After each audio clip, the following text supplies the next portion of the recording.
Hello, magandang hapon mga kakuskos. Ako nga pala si Christian. Gustong yumaman at may pangarap. At kung paano ko gagawin yun, tara, samahan nyo ako sa araw-araw na dumadaan sa akin. So ayun na guys, meron na project dito ngayon. Good step. Ito siya. Tapos lang na masigyahan. Ito, sasamahan nyo ako paano natin pagandahin itong wood step na to. So, ayun guys, magsasander tayo para tanggalin natin yung mga masin-masin dyan yung sobra-sobra. So, tara, samahan nyo ako guys.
So ayun na guys, tapos na sander yan ng number 80. So proceed naman tayo sa next step. Ilihain na natin to gamit itong orbital sander.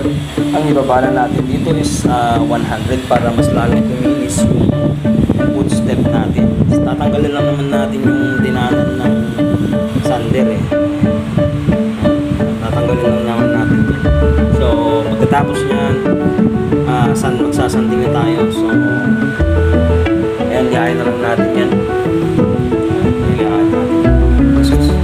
So ayun, update ulit kayo mamaya kung natatapos mo na to at next proceed tayo ulit. So yun lang mga kustos. At so yun mga kustos, tapos nang naglihan ng number 100. Lalagyan na natin to ng sanding sealer. So bago natin lagyan ng sanding sealer mga kustos, tanggalin muna natin. Siguraduhin mong tanggal muna lahat yung mga alikabok mga kustos para hindi kumaspang yung pagka-liha pagkalagay ng sanding sealer. So ayun mga kustos, tanggalin lang natin yung mga alikabok. Kailangan tanggal lahat yan. Kailangan marinis yan bago applyan siya ng sanding sealer. So ayun mga kuskus. So ayun na guys, mag-apply na tayo ng sanding sealer. Kung gamit yung sanding sealer ay poison. Ang mix ratio nito ay 30% ng sanding sealer, 10% naman siya sa lacquer thinner. So 3:1 siya mga kuskus. So ito mga kuskus, poison ang gamit ko dyan mga kuskus dahil itong good quality ng product ng poison. So poison baka naman. So ilagay lang natin sa lahat.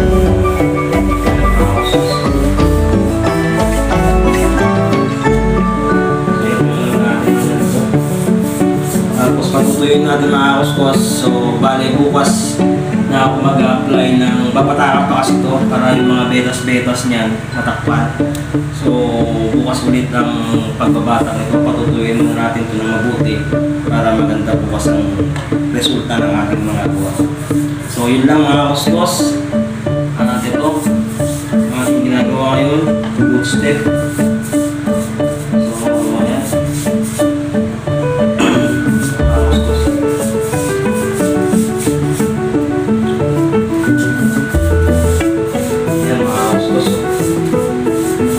susuotin pa lang yung mga kuskus. Tingnan mo naman na ang ganda ng kahoy mga kuskus. So, white lawakan nga pala ginamit ko dito na kahoy mga kuskus. Wood step, hindi nara. So, medyo kamahan kasi yung pag-nara. So, ayan mga